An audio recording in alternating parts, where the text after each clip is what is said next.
¿Se ve y se escucha, chicos? Sí, doctor. Sí, doctor.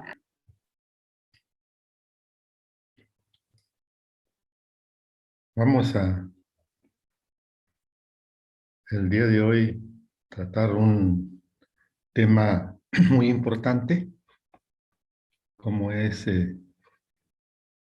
la revisión del fenómeno muy importante para la perpetuación de la especie humana, o sea, la reproducción. Y aquí vamos a ver la importancia que tienen la interacción de que todos los factores deben estar en completa normalidad para poder llegar al fin supremo, que es la formación y la implantación y el desarrollo de un embrión. Vamos a hacer una revisión breve de la gametogénesis, la fecundación, segmentación y transporte del huevo fecundado, la implantación y cómo se va desarrollando el embrión. Entonces, recordemos que para que exista fecundación debe haber pues gametos, y aquí el ovocito, o sea, el gameto femenino, durante la primera fase del ciclo, va a desarrollar aproximadamente, dicen, entre 15 y 20 folículos. Estos folículos, si recordamos, son los folículos primordiales, de los que solo uno llegará a completar el desarrollo para formar el denominado folículo de Graf.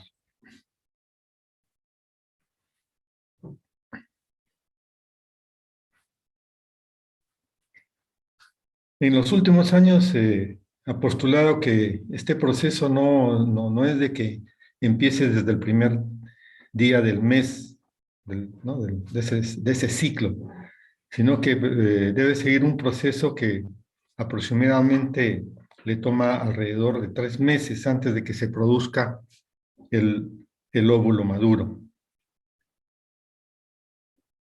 Entonces, cuando se llega casi a la mitad del ciclo, con el desarrollo de los folículos se inicia la producción de estrógenos, los que por mecanismos de retroalimentación positiva van a inducir a la hipófisis para que libere el LH, cuyo pico se da, pues, como hemos revisado en la clase respectiva. Ese pico se da de 12 a 24 horas antes de que ocurra la liberación del óvulo. Es en este momento que el folículo de De Graaf se aproxima al epitelio ovárico y esa zona se va adelgazando, ¿no? Se adelgaza y cada vez es más pronunciada esta disminución de la estructura y se forma una zona vascular que constituye la estructura llamada el estigma ovárico. Estos sucesos, ¿no?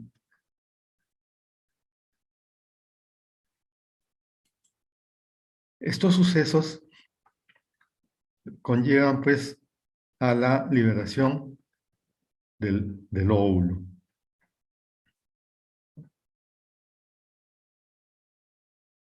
Entonces decíamos que aparece el estigma ovárico, que es una pequeña zona avascular sobre la superficie del folículo. Este folículo se rompe y aquí sale pues el ovocito, ¿no? Maduro, sale de aquí junto con su corona radiada y se acompaña, como habíamos dicho, ¿no?, de licor folicular y sangre.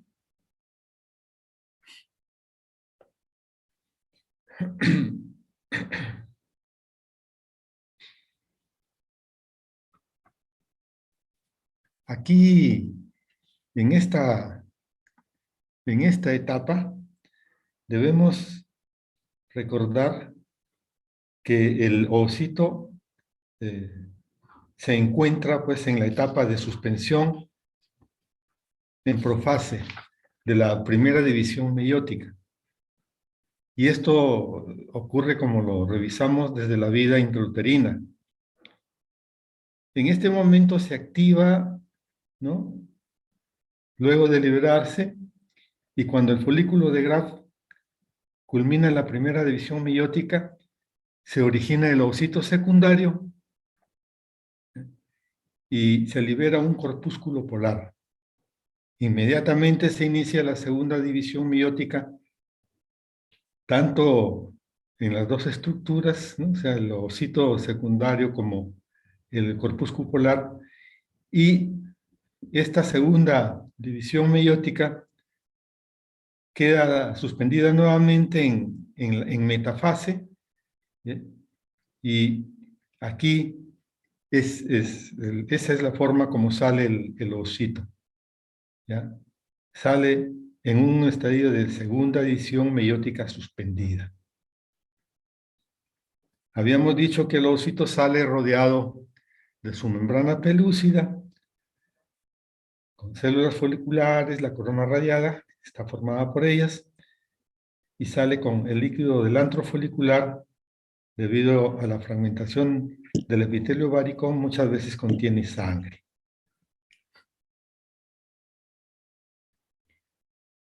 ¿No? Este ovocito vive alrededor de 24 horas. Luego de transcurrido este tiempo, si no ocurre fecundación, se produce pues la autólisis del mismo. Cuando sale, ¿no?, el ovocito se va digamos, aproximar hacia la trompa, y la trompa va hacia el ovario. La zona infundibular trata de captarlo, de atraparlo, ¿no? Y aquí vemos que juega papel importante, pues, los cilios que están conformando la estructura de la trompa, que trata de captar el óvulo y enviarlo hacia la luz de la trompa.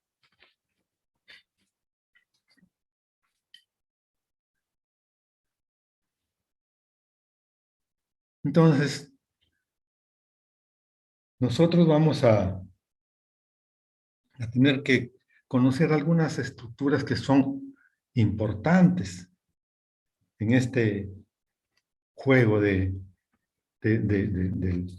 lo que constituye el fenómeno de la reproducción y la formación de un óvulo fecundado, ¿no?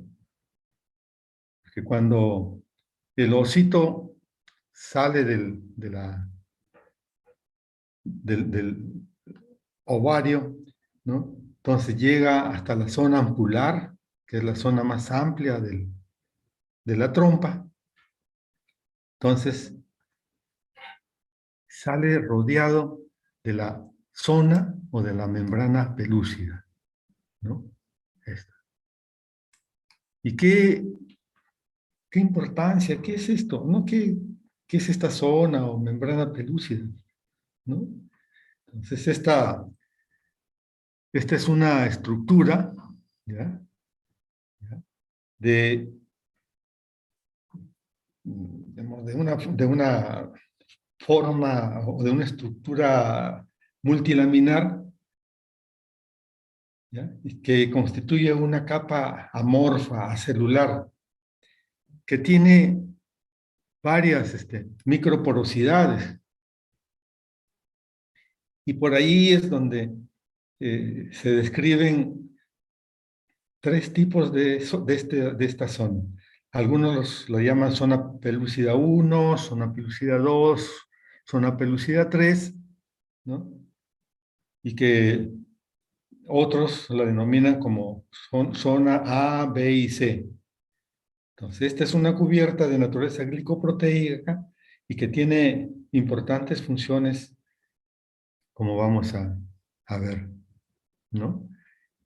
Por ejemplo, el fenómeno de zona, que es para evitar la poliespermia, el de evitar la fecundación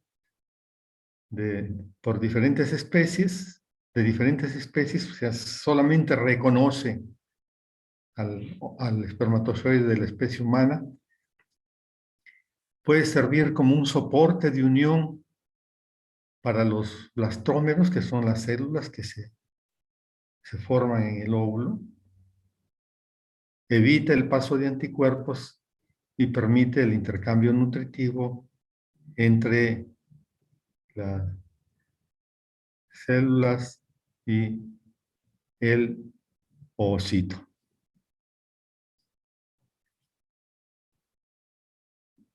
Durante un coito, ¿no?,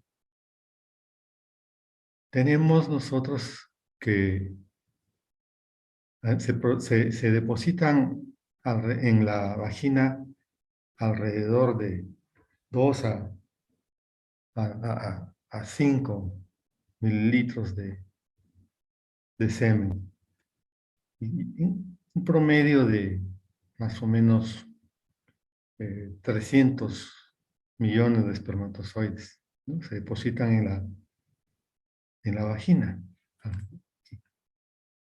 Pero de ellos, dicen los autores, solo 1 millón llega acá al cuello.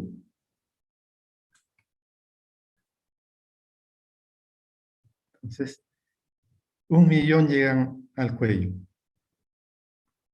Y alrededor de 300 o 500 llegan a la trompa. Solo 10 llegan a la corona radiada, solo 10 llegan a la corona radiada, y solo 1 penetra la membrana pelúcida, solo 1. Entonces, este proceso tiene una duración de 12 a 24 horas. El espermatozoide viaja a una velocidad de 2 a 3 milímetros por minuto, perdón. Entonces, recorre alrededor de 15 centímetros por hora. Pero para ello, ¿no?, es necesario que ocurra este fenómeno, la capacitancia, que es un proceso que desarrolla entre en la cavidad uterina y en el epitelio de las trompas. Entonces, nosotros tenemos aquí toda esta serie de fenómenos que van a ocurrir, pero que para que llegue al óvulo fecundado,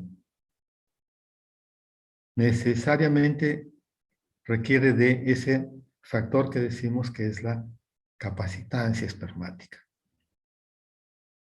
Sin esa capacitancia espermática, ¿no?, que consiste en una interacción entre secreciones de las glándulas endometriales y del epitelio tubárico, sin eso no funciona el espermatozoide. No podría haber definitivamente una, eh, una fecundación.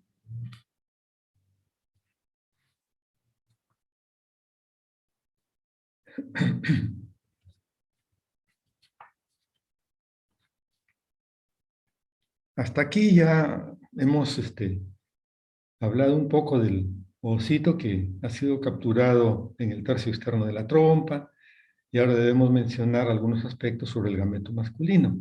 o sea, sobre los espermatozoides, ¿no? Entonces, ya dijimos que la cantidad de espermatozoides que se depositan, todos aquellos que van a viajar a nivel del útero, la cavidad uterina, y luego vamos a llegar a la trompa, se realiza la capacitancia, y eso le permite después a los espermatozoides llegar, pues, llegar al triunfo, pero uno solo de ellos nomás. Uno solo de ellos llega. ¿Cuántos llegan a la ampolla? Dicen que alrededor de 50 o 500. Y repetimos, ¿cuántos llegan a la corona radiada? Alrededor de 10. Pero uno solo es el que penetra en el osito.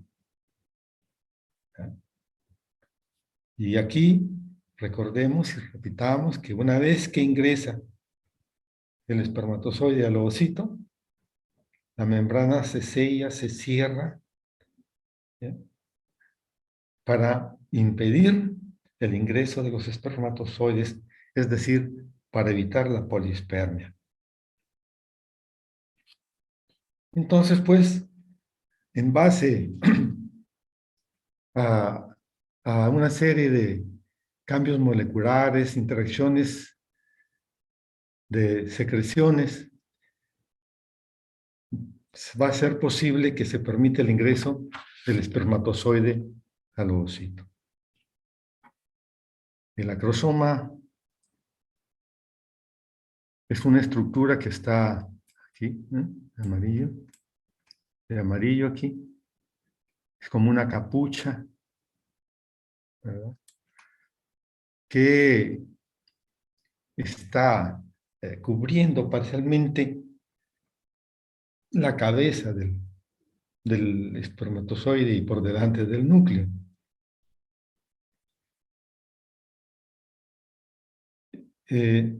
Esta estructura está cubierta en parte por la membrana citoplasmática y una membrana acrosómica interna y otra externa. Y en su interior contiene una serie de sustancias entre las que destacan, pues, unas enzimas que son importantes para que cumpla su función, ¿no? La acrosina, la hialuronidasa, la tripsina, ¿no? La tripsina, y aquí nosotros vemos que empieza a desintegrarse la, la, este, eh, la membrana, ¿no? Esta membrana está cubierta, este acrosoma comienza a desintegrarse y va a quedar simplemente todo denudado en la parte de la cabeza del espermatozoide, y en la línea ecuatorial, solamente queda cubierto. Esto se llama la reacción acrosómica. El acrosoma y el espermatozoide liberan, pues, estas enzimas, inicialmente la hialuronidasa, ¿no?, que va a abrirse paso entre las membranas del ovocito, la zona pelúcida. Y una vez que atraviesa y se pone en contacto,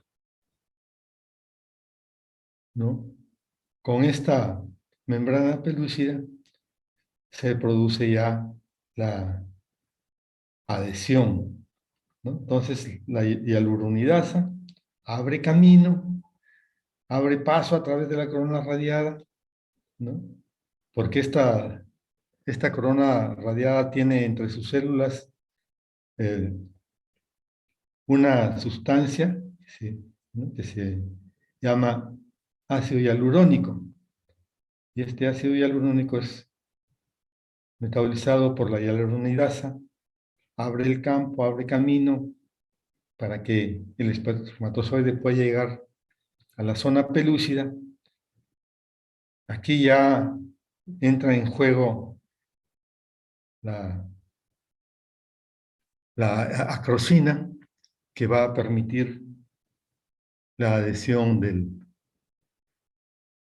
espermatozoide, la cabeza del espermatozoide, con, el, con la membrana del óvulo. Esa es digamos, la reacción acrosómica necesaria para la adhesión y la fecundación. Entonces, acá tenemos que primero, ¿no? Porque se produzca la reacción de los gametos, tenemos un reconocimiento y una adhesión del espermatozoide, ¿no? Después vamos viendo cómo el espermatozoide, a través del acrosoma, va a abrirse paso dentro dentro de las células periovulares, y de ese modo, con acción de la hialuronidasa, llega a la zona pelúcida a través de en la línea ecuatorial, donde ha quedado parte del mismo, y se produce la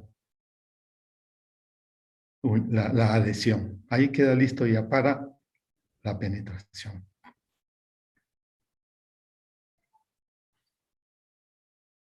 Entonces, acá vamos a recordar algunas cosas y a mencionar algunas otras. Para que haya fecundación, ¿qué se necesita? Que haya un folículo, que haya espermatozoide capacitado. Entonces, tiene que haber capacitación espermática, tiene que haber una reacción acrosómica, se va a producir la impregnación, o sea, la fijación a la pared ovular, se llama impregnación o fijación. Va a haber penetración en el citoplasma ovular.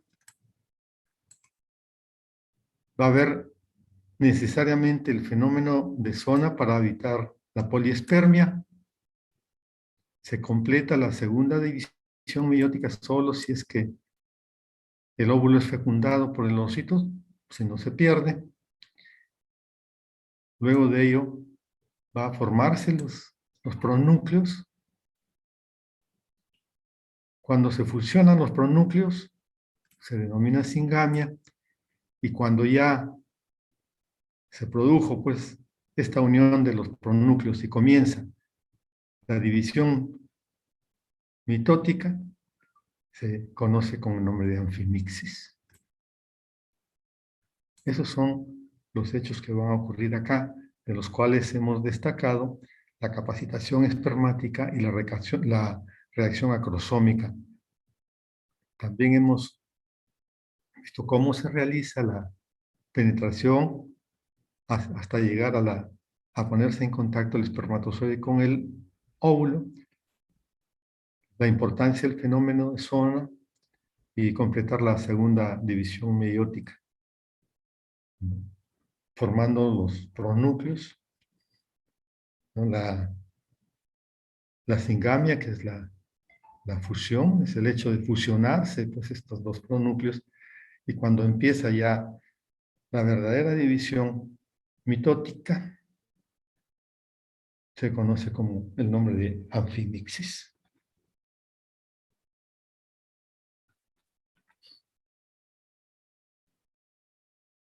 Entonces, como resultado de la fecundación, vamos a tener que termina la segunda división meiótica, se restablece el número diploide de cromosomas,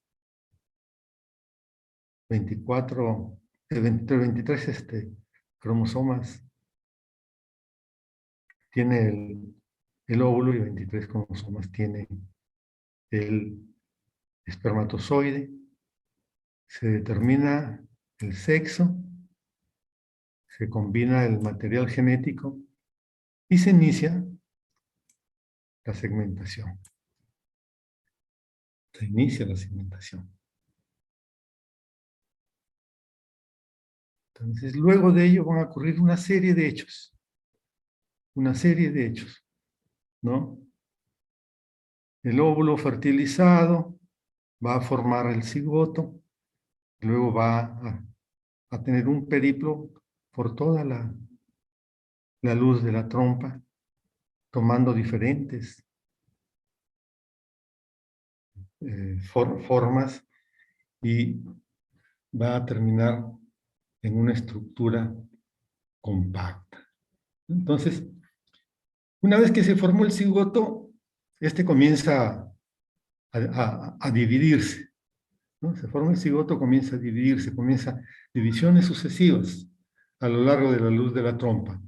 Esta trompa mide 10, 12 centímetros.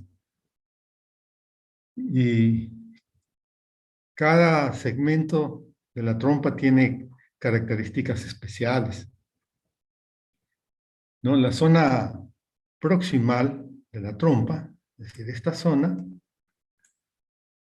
fundamentalmente tiene características de ser muy secretora y presenta mayor peristaltismo. Mientras que la zona más distal,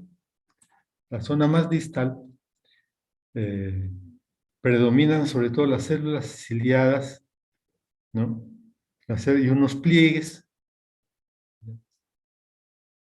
y que mediante los movimientos de los cilios que son en dirección proximal, es decir, hacia el útero, ¿no? Entonces, ayuda en el transporte y avance del ovocito, tratando de impulsarlo al útero, que llegue al útero.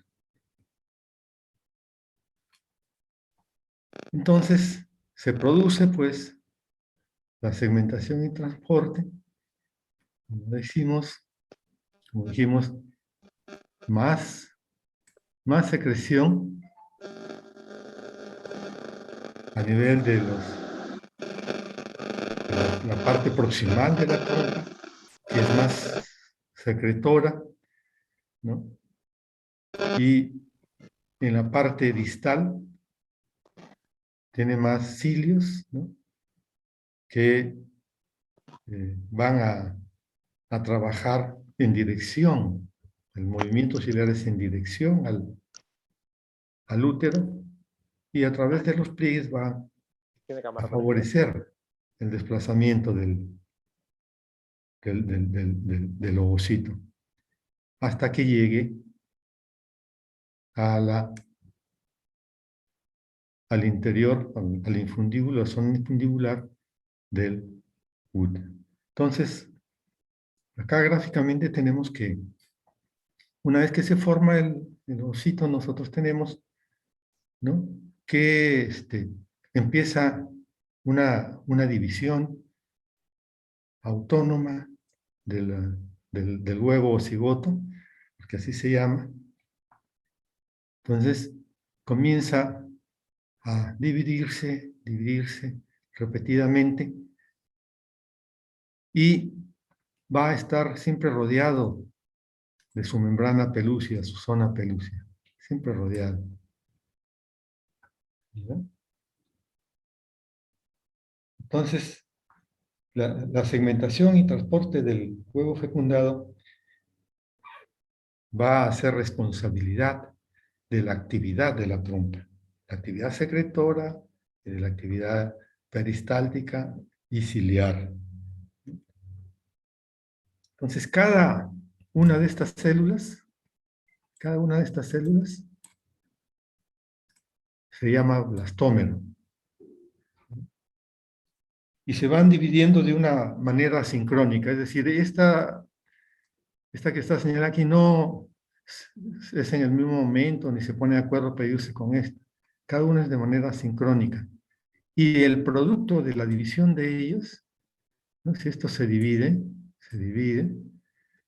va a ser de menor tamaño, de modo tal que el tamaño del huevo cigoto no, no aumenta durante estas divisiones que se realizan en los momentos de migración de la trompa.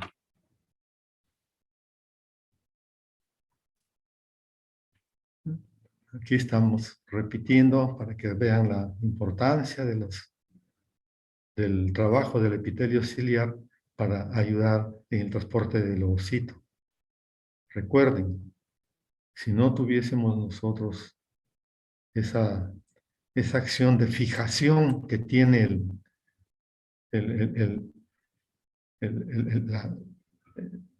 esa estructura, ¿no? Que no quedan las células sueltas, sino que hay mucho cemento intercelular entre ellos, lo mantiene fijo. Y si no hubiese una buena actividad de esto, entonces tendríamos muchos más embarazos ectópicos porque quedarían en el camino muchos de ellos y buscarían de implantarse. Entonces esos fenómenos también ayudan a prevenir, a evitar el embarazo ectópico. Y otro detalle importante, ustedes recuerden que tenemos, ¿no? En el endometrio tenemos una capa basal, ¿no? Una funcional, ¿no? Y la funcional tiene la compacta y la esponjosa. Y nosotros debemos necesariamente que tener un endometrio receptivo, es decir, con glándulas muy tortuosas, muy vascularizado debe estar este endometrio. Y la idea es tenerlo de ese modo para que cuando venga el producto notable, el huevo cigoto, pueda implantarse y mantenerse y desarrollarse en esa zona. Entonces, eso también es importante. El mejor momento para la implantación es entre el día 20 y 24, dicen los autores.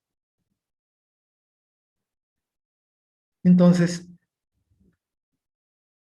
cuando llega a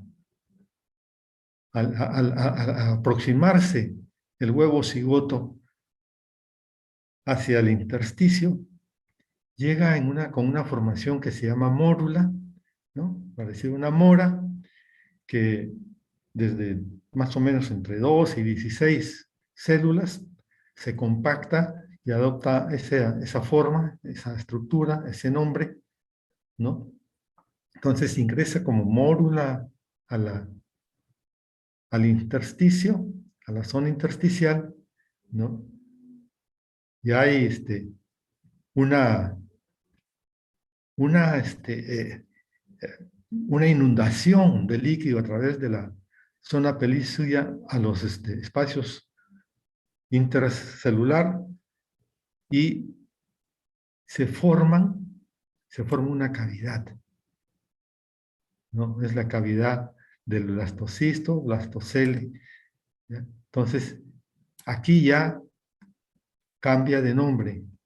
Aquí ya la mórula se convierte en blastocisto y que mantiene su corona radial, perdón, mantiene su membrana o su zona pelúcida. Entonces,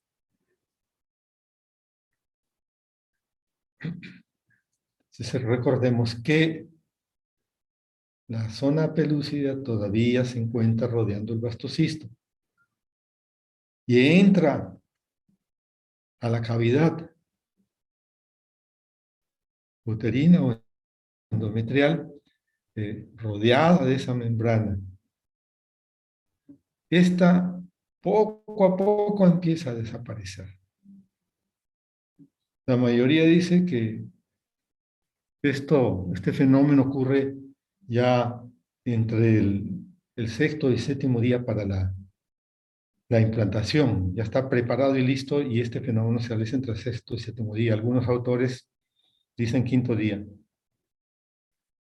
Entonces, aquí ya una vez que se pierde la membrana pelúcida, el blastocisto está listo para expandirse. Aquí se expande, aquí ya puede crecer en volumen. Antes no. Entonces, cuando se inunda de líquido y se forma el blastocele, se empuja digamos, un cúmulo de células viene hacia un polo, ¿ya?, que se va a llamar embrioblasto, y la zona verde que es empujada también va a desarrollar aquí, ¿no?, el trofoblasto. Todo lo verde, ¿no?, el trofoblasto. Pero esto es el embrioblasto. Y este embrioblasto va a tener un macizo celular interno y un macizo celular externo. Entonces desaparece la membrana pelúcida. Tenemos pues entonces el macizo celular externo, ¿ok? Y tenemos el macizo celular interno. El trofoblasto, este trofoblasto es el que va a formar la placenta. Y el trofoblasto de esta zona es el que desarrolla más que el trofoblasto que está en el resto de la cavidad del blastocele. Y esto va a formar posteriormente la placenta. ¿Ya? Entonces, este polo, donde está el macizo celular, se le conoce con el nombre de polo embrionario. Y el lado opuesto es el polo abembrionario. AB, con AB, abembrionario. O polo vegetativo también le llaman. Entonces, ya sabemos que entre el día 5 y 6 se va perdiendo la membrana o la zona pelúcida, y aquí queda listo ya para la implantación, ¿no?, que tiene los momentos de aposición, ¿no?, donde se queda depositado, pegado ya a la pared uterina, y comienza a sufrir algunos cambios que vamos a ver, ¿no? Entonces, sobre los días 5 y 6 de la evolución de este embrión, comienza pues a eclosionar, comienza a perderse esa estructura, ¿no?, que fue pues el elemento de protección durante su traslado. Algunos dicen que esto se pierde por acción de algunas sustancias endometriales, otros dicen de que es el macizo celular interno quien induce al resto del trofo ectodermo la destrucción de este tejido. No sabemos verdaderamente cuál de las dos teorías es la correcta, ¿no? Entonces, el embrión va aumentando de tamaño, la zona pelúcida se va adelgazando, se rompe y finalmente el embrión logra salir, ¿no? El blastocisto sale y a través de una serie de contracciones comienza a interactuar con el endometrio. ¿Ya? Recuerden, el endometrio que tiene sus capas. Importante que tenga las características que hemos mencionado, muy buena irrigación, con glándulas muy, muy eh, bien trabajadas, tortuosas, llenas de sustancias eh, alimenticias o de mantenimiento para el embrión. Entonces, luego de la posición, pues entonces vamos a ver que el embrión busca una forma de colocarse sobre el tejido endometrial y permanece quieto, permanece inmóvil mientras se orienta, de manera que su masa celular interna apunta hacia el endometrio. ¿Ah? La masa celular interna apunta hacia el endometrio. ¿Para qué? Para que pueda ser posible que a través de esta parte del trofoblasto comience a formarse las vellosidades coriales y ¿no? La placenta. Aquí tiene también un rol no menos importante la presencia de unas estructuras, unas prolongaciones citoplasmáticas de las células endometriales que se llaman pinópodos, ¿no? Estos ayudan a que el blastocisto entre en contacto. Le están dando la mano allí para que entre en contacto, ¿no? Estos pinópodos se ha demostrado que son unos claros marcadores morfológicos de la receptividad endometrial y solo aparecen, como dijimos, cuando es el mejor momento para la implantación. ¿Qué dice Guido? Guido, ¿me puede responder? Guido.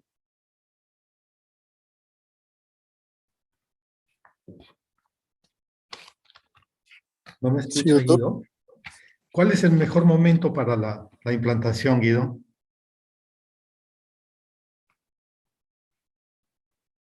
Como lo dijimos hace un rato. La ventana de implantación, ¿cuándo se da? Antes del ciclo, doctor. La ventana de implantación se da esto es lo que está diciendo aquí, entre los días 20 y 24, ¿ya? Es el mejor momento para la implantación, es cuando este endometrio está bollante, está rico, tiene una cuenta corriente gruesa. Después de ello, ya no hay forma de que se implante. Se pierde la oportunidad si no llegó en esos días. ¿No? Se entendió esta parte, porque es importante. Los pinópodos ayudan aquí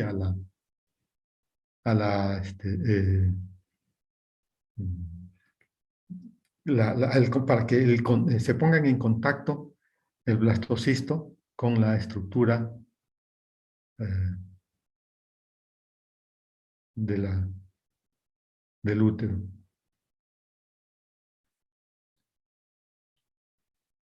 Entonces, una vez que ya ha habido o se ha realizado la posición, viene la adhesión. Entonces, durante la implantación, el trofo ectodermo, ¿no? El trofo ectodermo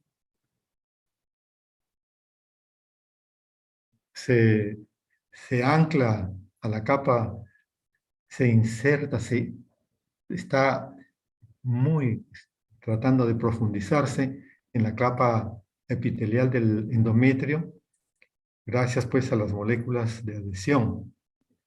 Y aquí tienen tienen valor o juegan un buen papel las integrinas, las L-selectinas, los proteoglucanos, las fibronectinas, ¿no? Y esto sucede unos 7 días tras la fecundación, cuando el blastocisto ya creció y creció significativamente. Entonces, aquí es donde nosotros vemos que ya el blastocisto se está adhiriendo a la estructura, a la pared misma del útero.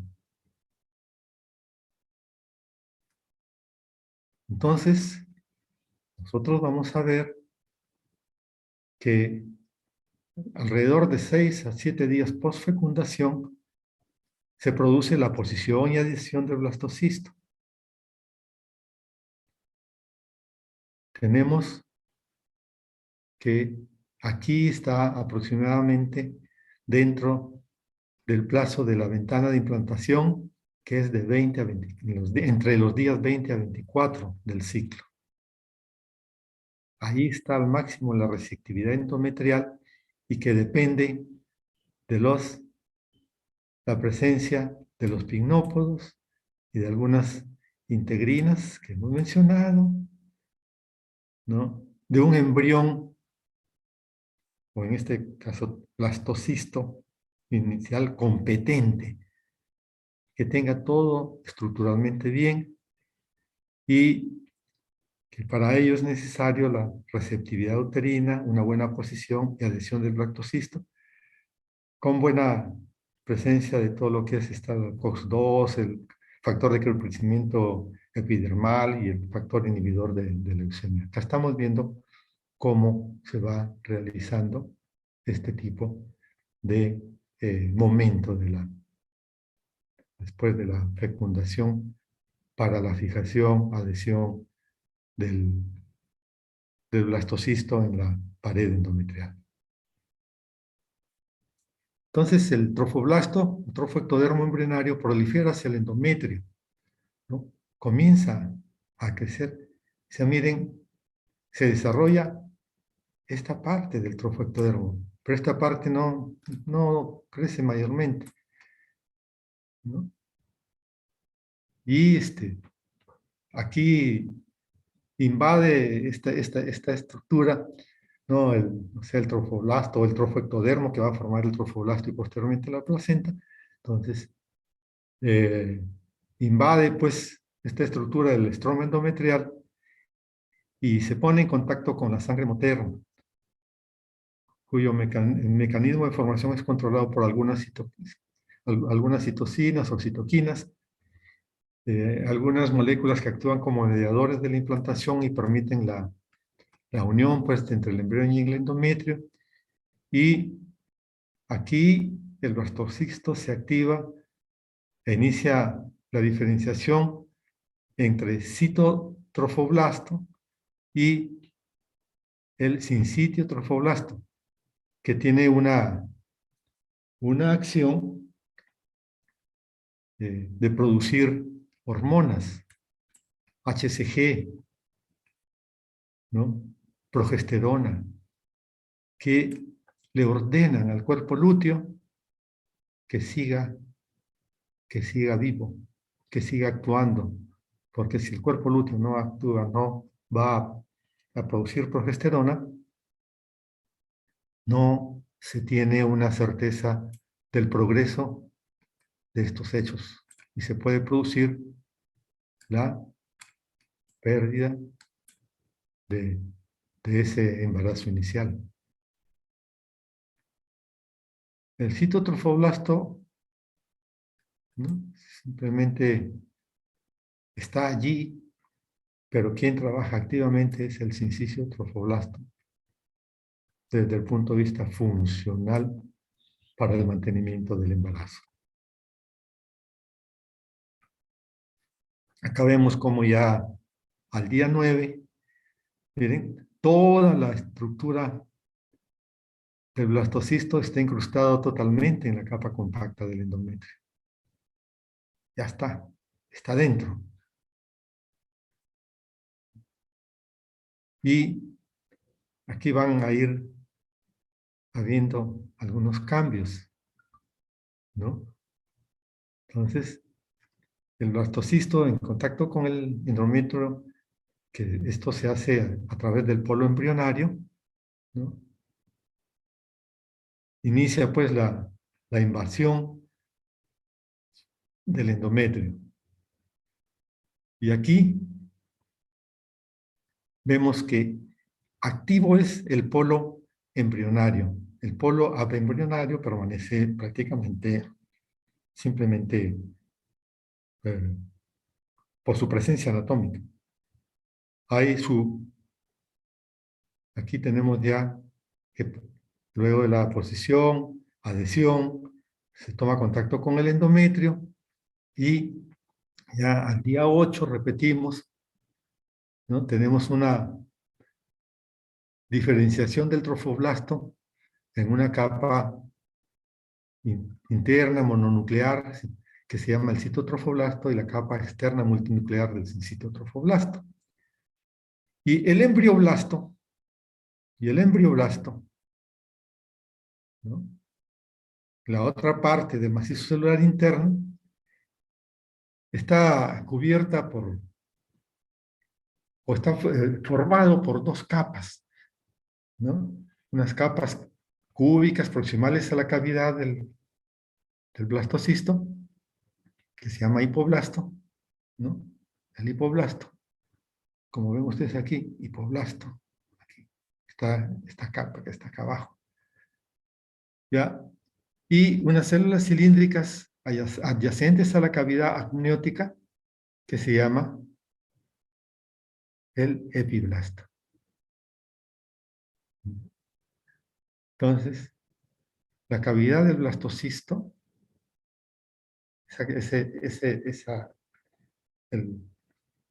esa estructura grande que veíamos, es la que va a dar origen al saco vitelino. Y la estructura que está más en contacto y que está formando aquí, ¿no? Una cavidad amniótica es la que va a dar después nombre a toda esta estructura, saco vitelino y cavidad amniótica, que están sujetos muy íntimamente a la pared uterina. Entonces, en el interior del epiblasto, pues aparece la cavidad que va a ser la llamada, como dijimos, cavidad amniótica, que está en contacto con el epiblasto, ¿ya? Mientras que el hipoblasto está en contacto con la cavidad del blastocisto. Saco vitelino, cavidad amniótica. Cavidad amniótica.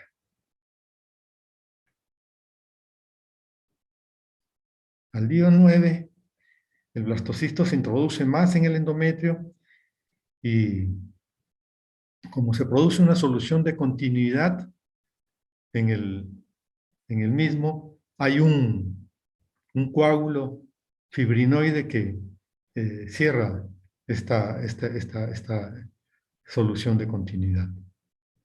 Entonces, y aparecen en el sinsitio trofoblasto algunas vacuolas aisladas que al fusionar se forman grandes lagunas, que es el periodo lacunar, ¿no? El periodo lacunar. Trata de buscar los vasos, para empezar la nutrición, el intercambio nutritivo entre el embrión y su hospedador. Este es el periodo lacunar. Entonces, hasta aquí juega papel importante, ¿quién? El cuerpo lúteo. El cuerpo lúteo. Si falla el cuerpo lúteo, el embarazo se viene abajo, ¿verdad? No hay todo esto. Entonces, en el periodo lacunar de la formación de la estructura placentaria que va a favorecer después el intercambio entre las estructuras propias del embrión y el, eh, la pared uterina. Entonces, las células aplanadas que se originan en el hipoblasto forman una membrana exocelómica, ¿ya? Una membrana exocelómica. Esta membrana exocelómica se llama membrana de Hauser, que junto con el hipoblasto, ¿ya? ¿Qué forman? Forman el revestimiento del saco vitelino. Todo esto. Forman el revestimiento del saco vitelino. El saco vitelino primitivo, que tiene gran tamaño.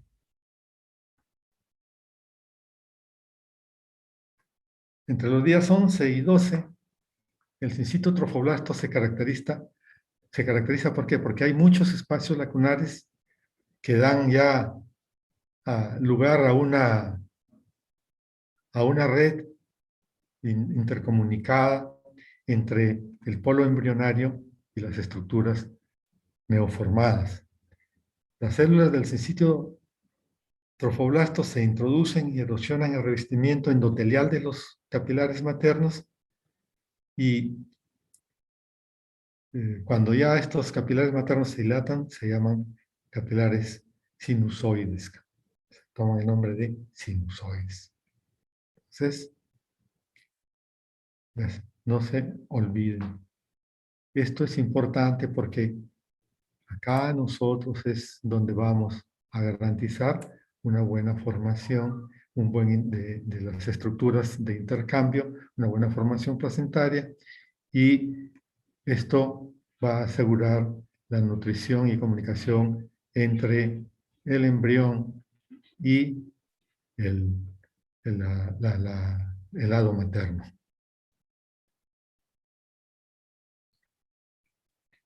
Entonces, ya vemos,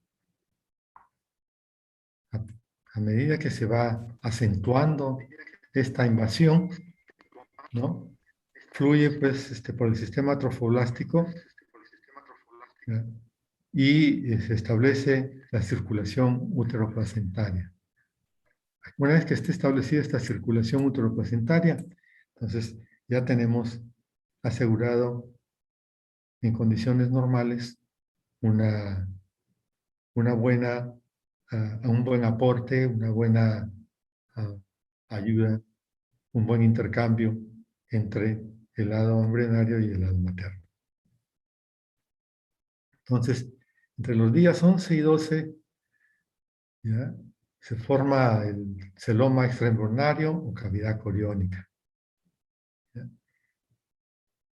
El mesodermo extraembrionario reviste ¿qué cosa? El citotrofoblasto y el apus. Entonces, el mesodermo extraembrionario cubre el saco vitelino, ¿no? Y esto es lo que ocurre entre los días 11 y 12. Además, el disco germinativo bilaminar que habíamos mencionado, o sea, tiene dos láminas, ¿no?, comienza a tener algunos cambios, ¿no? Comienza a buscar mucho las células del endometrio. Y este endometrio comienza a tener, a su vez, cambios que se llama, ¿cómo se llaman estos cambios o cómo se conoce a este cambio? Como reacción decidual, en la cual en la zona adyacente del endometrio,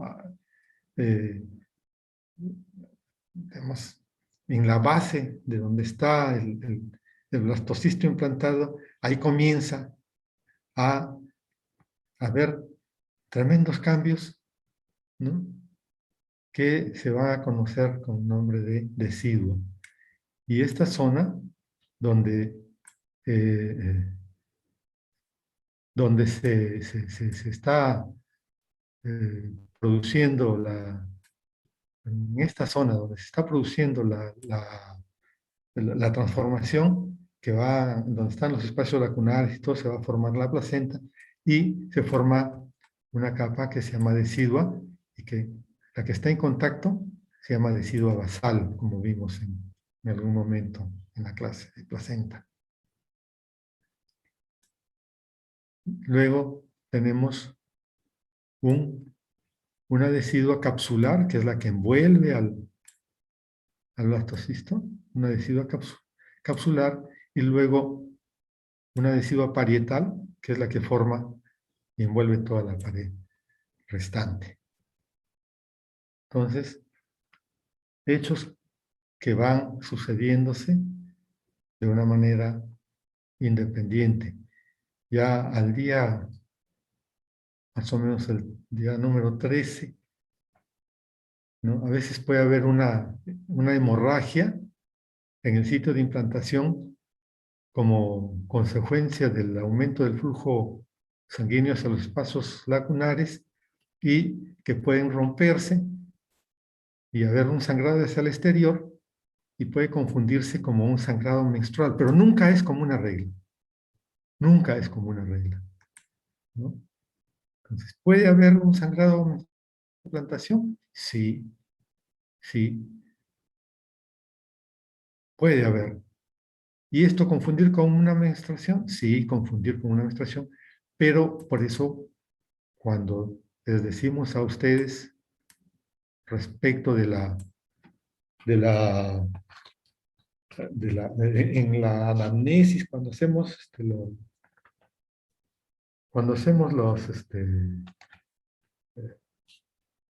los casos clínicos y todo, ¿qué insistimos en la anamnesis? Ana García. Ana García, ¿qué insistimos en la anamnesis? Respecto del interrogatorio. ¿Qué decimos siempre respecto de la fecha de última regla? Ana. Ana García. Sí, doctor. ¿Sí? ¿Qué decimos respecto a la fecha de última regla? Mm,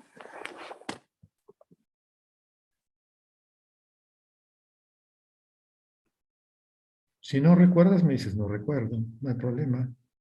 ¿Qué dice eh, Adriana? no recuerdo, Ya, doctor. bien, no te preocupes. Adriana Barbosa, ¿qué es lo que se insiste respecto a la fecha de última regla? Vamos, No estoy chicos. segura, doctor. Ya.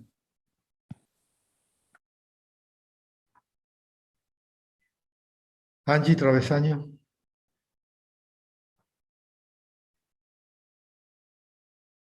Angie. Doctor, no recuerdo. Bien. Arturo. Arturo Jara.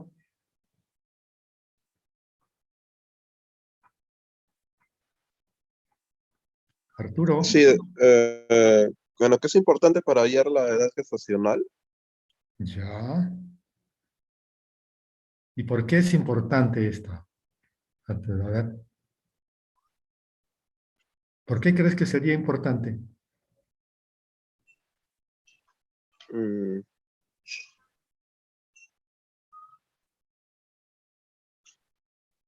¿Qué dice Diana Izarra? A ver, ya está bien, hay que ser acucioso en eso, sí.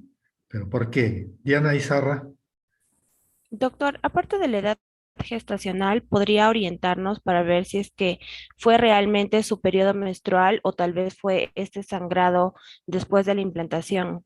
Entonces podríamos preguntarle cuántos días duró la regla. Muy bien, correcto, eso. O sea, en una mujer con ciclos regulares, con características catameniales regulares, entonces, ¿qué hacemos?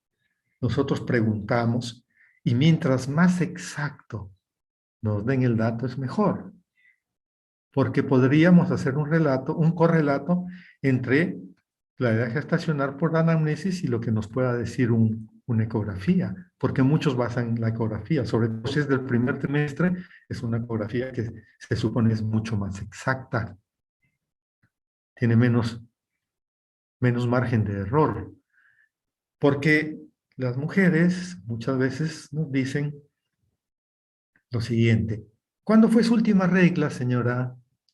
Fue el 13 de junio.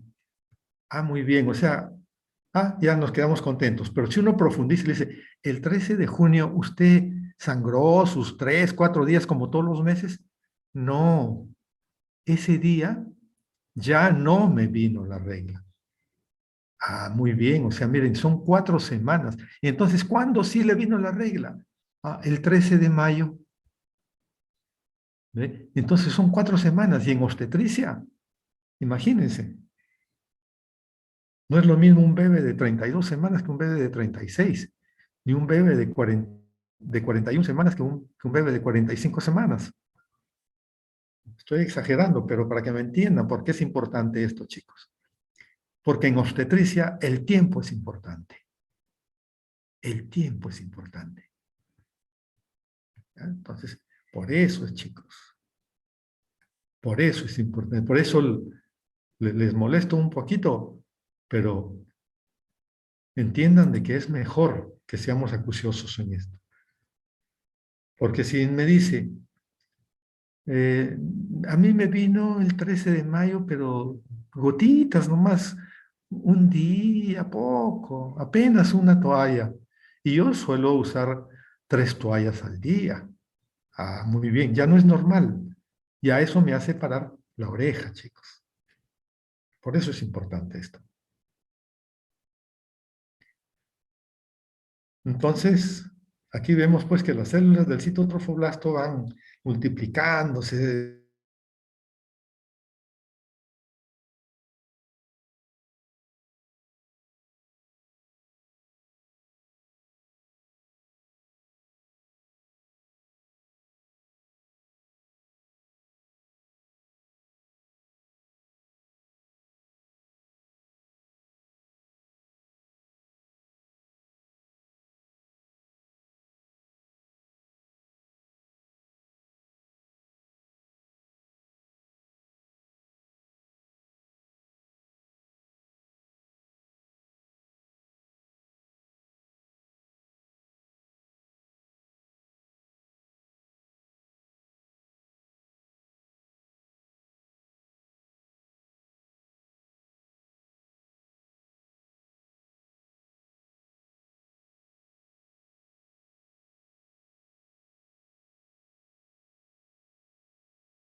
Chicos, el lector ya está ingresando. No se dio cuenta que se salió del Zoom.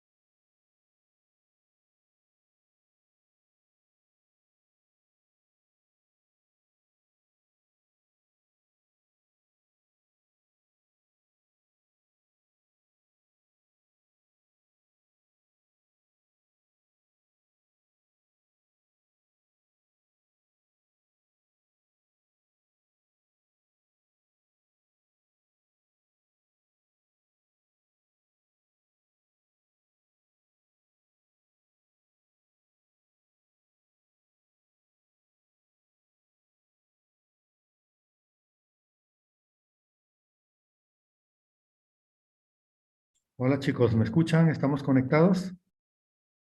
Sí, doctor, ahora sí. Eh, ¿Me dicen dónde nos quedamos? Ya voy a compartir pantalla.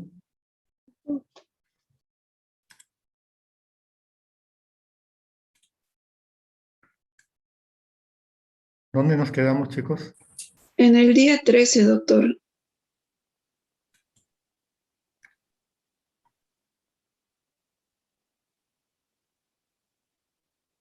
¿Aquí? Ah, ¿la siguiente diapositiva? Esa, ahí. Aquí, ok. Pero, ¿llegaron a escuchar lo que les dije o no? No, no. No, doctor, en esa diapositiva no.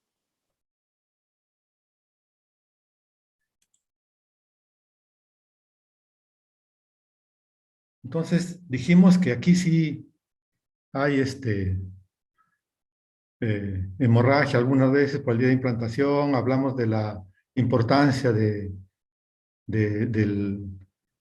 sangrado que puede deberse a la implantación y que a veces se confunde con el flujo menstrual y la importancia de ser acucioso del ciclo menstrual, porque en obstetricia el tiempo es importantísimo. ¿Cuánto tiempo que rompió la fuente? ¿Cuánto tiempo que sangra? ¿Cuánto tiempo que tiene contracciones? ¿Cuánto tiempo que... ¿Y qué tiempo dura la contracción? ¿Qué tiempo tiene? Entonces el tiempo es importante en obstetricia. Acostúmbrese en ello. Tienen que ser muy, muy, muy correctos con el tiempo, muy exactos.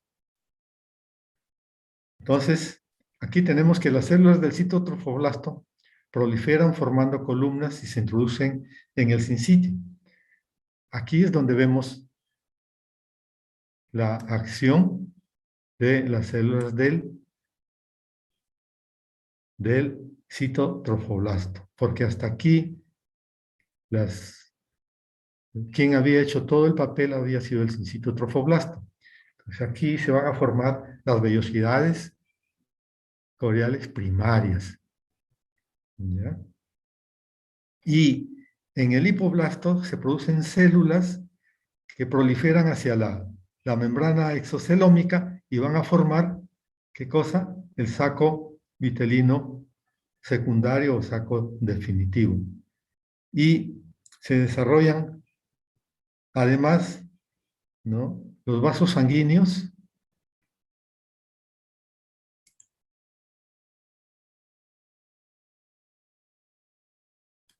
¿no? Los vasos sanguíneos que van a formar el pedículo de fijación, que va a ser posteriormente la estructura llamada cordón umbilical. En el mantenimiento del embarazo temprano, tenemos que ver de que el embrión debe estar bien implantado y para ello necesitamos un endometrio que esté completamente bien estructurado, bien nutrido, ¿no? Necesitamos el factor de crecimiento endotelial, la presencia de hormona coriónica gonadotrófica, una buena acción del citotrofoblasto, ¿no?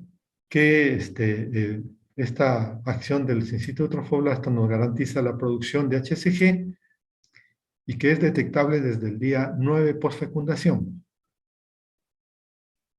Del día 9 postfecundación, no de la última regla, postfecundación. es 2 semanas después.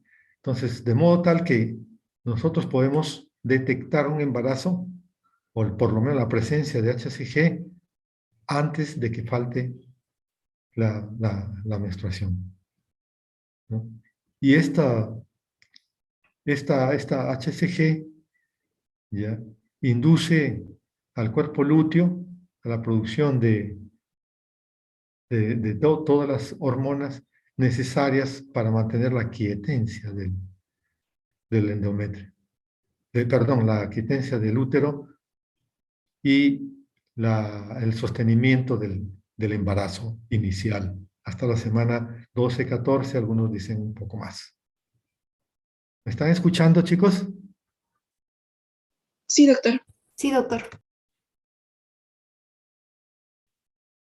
En la tercera semana tenemos ya que van a ocurrir cambios significativos en este huevo implantado en la forma de blastocisto.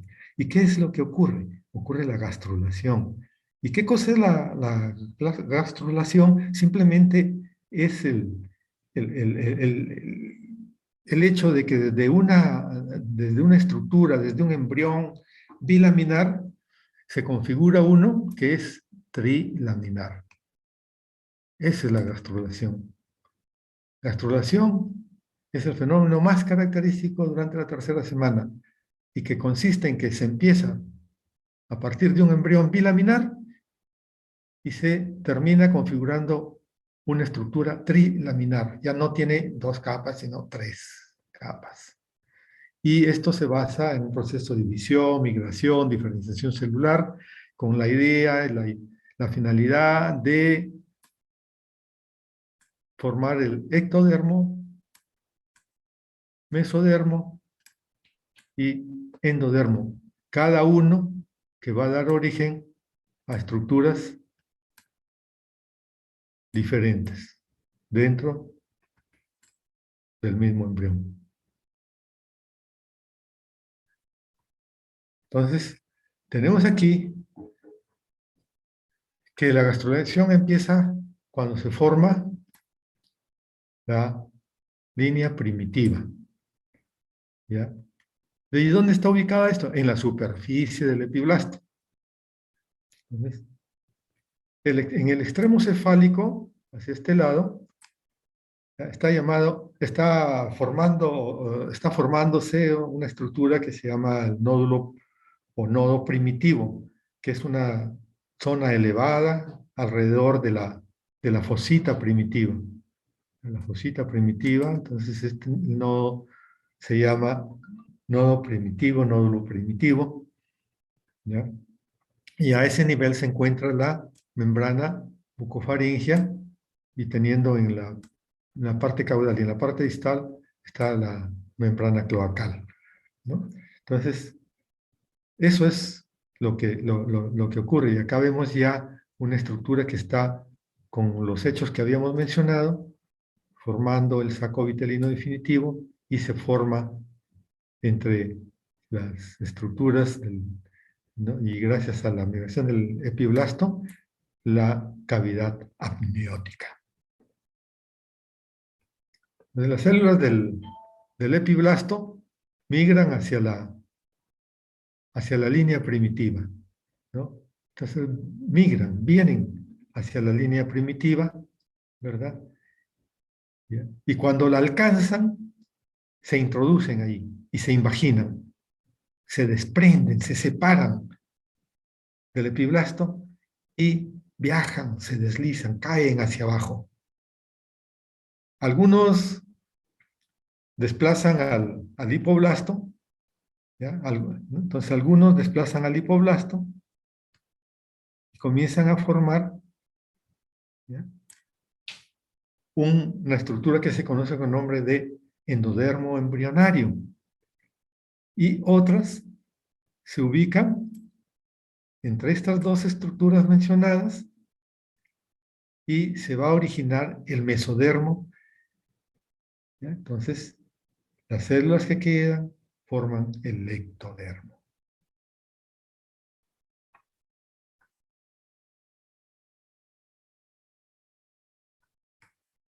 Entonces, cada uno de ellos tiene un destino, ¿no? El ectodermo da sobre todo una formación de estructuras que nos mantienen en relación al exterior. Luego el mesodermo y el endodermo, que tiene responsabilidad en la formación de otras estructuras. En la hoja germinativa ectodérmica tenemos nosotros que se forma el sistema nervioso central y periférico, el epitelio sensorial del oído, nariz, ojos, epidermis y derivados, ¿no? Los anexos, ¿no? Pelo, uñas, glándulas sudoríparas, glándulas mamarias, la pituitaria, la médula adrenal, el esmalte dentario del cristalino del ojo. En la hoja germinativa mesodérmica tenemos otro tanto de estructuras. La dermis, el revestimiento de los vasos sanguíneos, cavidades corporales, cavidad pericárdica, pleural, peritoneal, el tejido muscular, tejido conectivo de hueso, cartílago, sangre, la corteza adrenal, dentina, el corazón, los riñones, los uretes y los órganos reproductores internos, además del vaso. Por último, la hoja germinativa endodérmica va a dar origen al revestimiento epitelial del tracto digestivo, del tracto respiratorio, auditivo, vejiga urinaria, uretra, a la mayor parte del hígado, a la vesícula biliar, el páncreas, timo, amígdalas, glándula tiroides y paratiroides. Entonces, eso es lo que va a dar origen, y en eso termina, y es la finalidad de la gastrulación.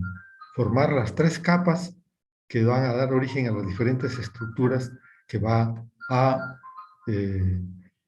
conformar al embrión, al neoembrión, y que, como vemos aquí en esta tabla final, tenemos que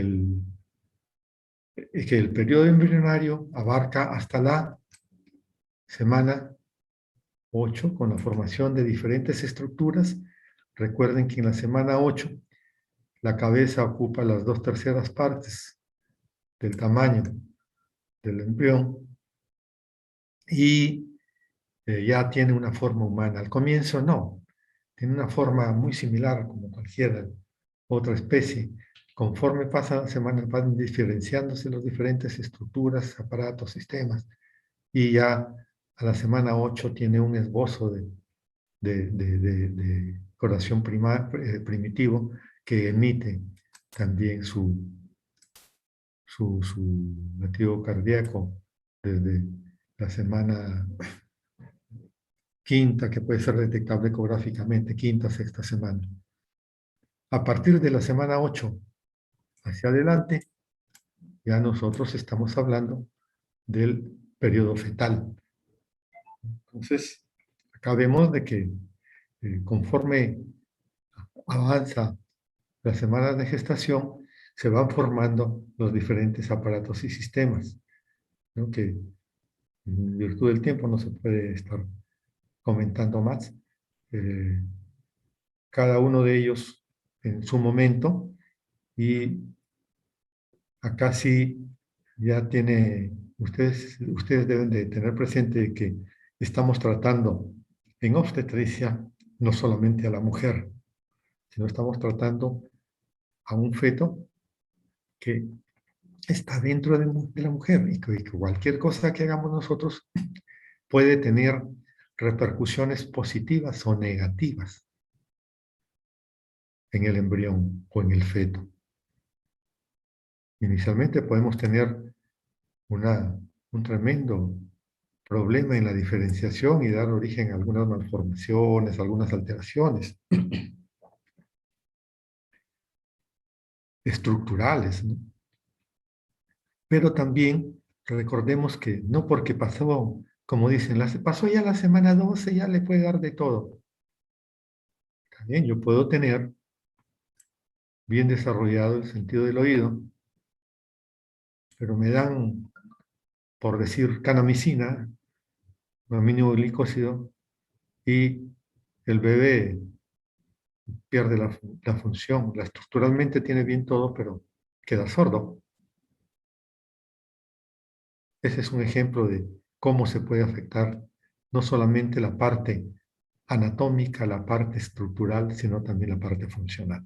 Bueno, creo que vamos a dejarlo ahí, ya la hora está cumplida, ¿ya? Y si tienen ustedes alguna pregunta, ya para pasar ya a, a sus actividades complementarias. Bien, muchas gracias. Gracias, doctor. Muchas gracias, doctor. Bien, chicos, he tratado de Gracias, graficar de una manera muy eh, rápida, lo más entendible, lo más digerible posible